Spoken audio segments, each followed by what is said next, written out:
Labas, aš kaip ir tu esu moteris, mama, kuri kažkada jautėsi pavargusi, pasimetusi, tarsi gyvenčiau ne savo gyvenimą. Kai nebegalėjau daugiau taip gyventi ir viskas susikaupė, aš pagaliau išgirdau save ir pradėjau ieškoti informacijos. Informacijos, kaip pažinti save, atsikratyti savo įsitikinimų ir gyventi sąmoningiau, laisviau, su daugiau meilės sau. Tad šioje paskyroje dalinsiuosi tuo, kas man iš tikrųjų padėjo.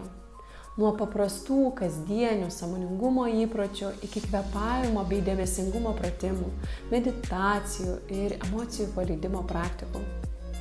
Tad jei jauti, kad atėjo laikas pokyčiams su daugiau sąmoningumo, džiaugsmo, ramybės ir ryšio su savimi, kviečiu pasilikti.